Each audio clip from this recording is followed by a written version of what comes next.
small arms weapons fire semi-automatically. Some fire automatically. And some can fire both ways.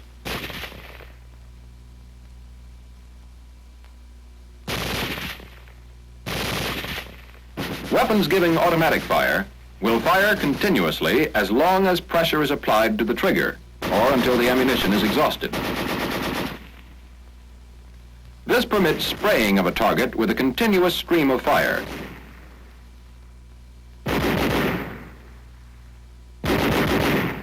Weapons designed to give semi-automatic fire deliver only a single shot each time the trigger is squeezed. Thus, each round can be individually aimed. These various types of fire require different firing mechanisms from those used on manually operated weapons. Let's look at a typical firing mechanism for a manually operated weapon to see why it won't work with a bolt that moves back and forth automatically. It's a hammer-type firing mechanism. As the bolt is moved to the rear to cock the weapon, it pushes the hammer back.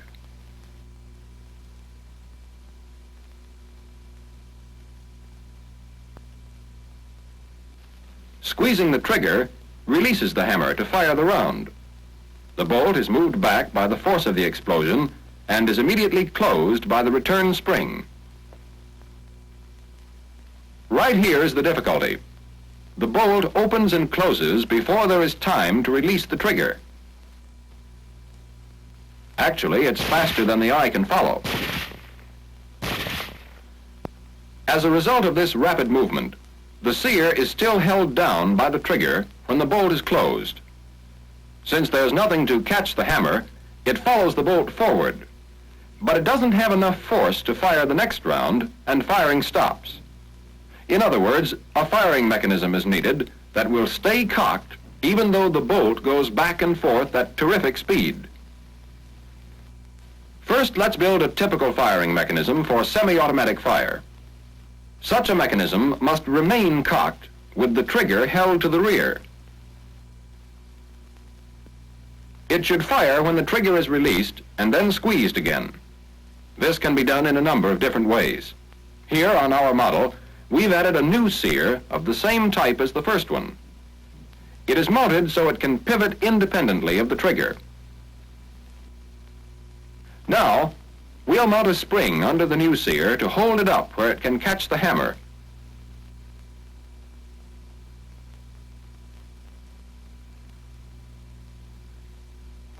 That doesn't completely solve our problem because we still can't fire the mechanism. We must be able to depress the new sear by squeezing the trigger.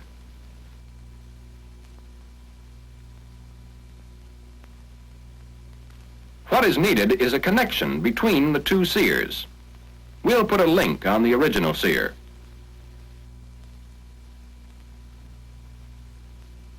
It pivots freely on a pin, but to keep it from pivoting too far, we'll put a stop lug on the original sear.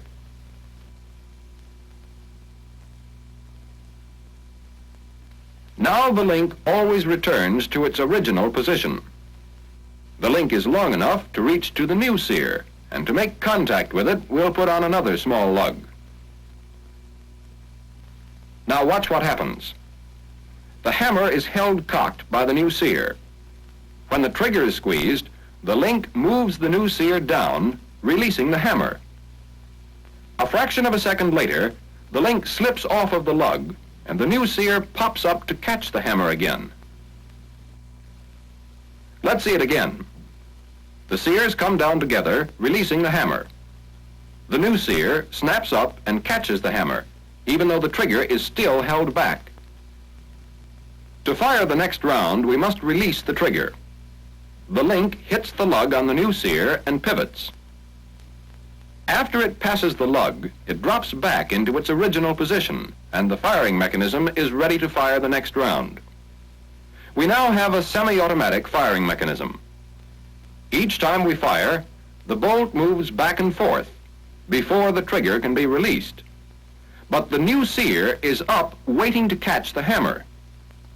Then we can fire the next round by releasing the trigger and squeezing it again.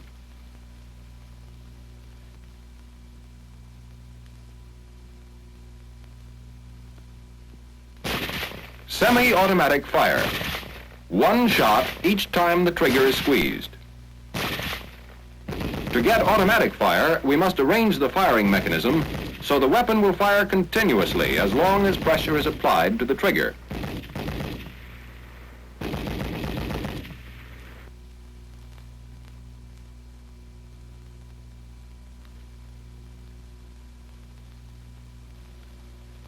We've seen how in semi-automatic fire, the hammer is caught by the new sear and held until the trigger is released and then squeezed again. But in automatic fire, the trigger will be held back. So we need a means of firing each time the bolt closes, even with the trigger back. That means on this mechanism, we must disconnect the new sear from the hammer each time the bolt closes. A part such as this disconnector will do the job for us. We've mounted it so that it can move up and down. As it moves down, it depresses the sear and releases the hammer.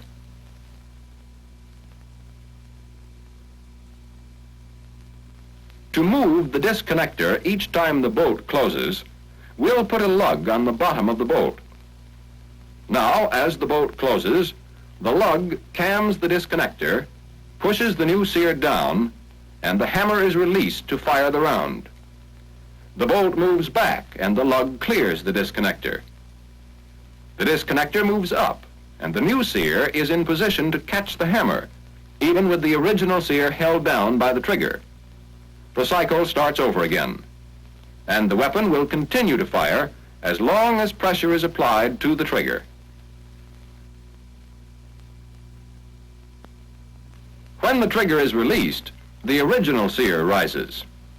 Now, when the bolt disconnects the new sear, the original sear is up in position to catch the hammer and stop the firing.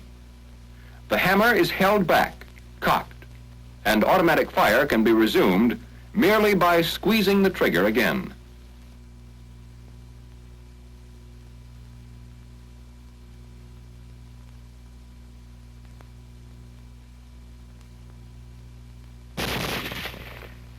Now let's look at weapons which have both automatic fire and semi-automatic fire. These weapons have a lever to select the type of fire desired.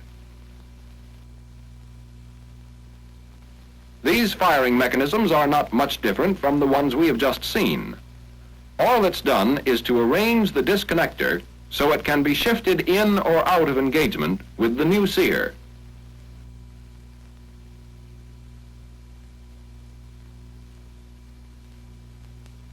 With the disconnector out of engagement, the firing mechanism will give semi-automatic fire. One shot each time the trigger is squeezed.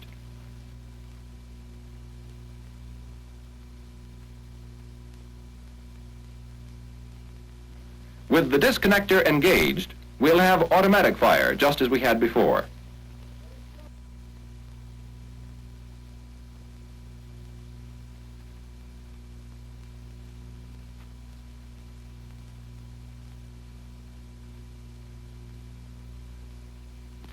That covers the basic principles for both semi-automatic and automatic fire.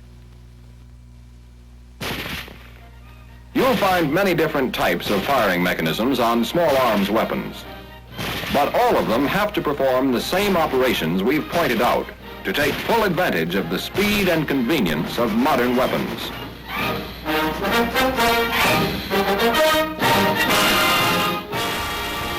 Thanks for watching. If you'd like to help us produce more compelling historical content like this, please like, comment below, and share this video with fellow history buffs. And of course, be sure to subscribe to help keep history happening.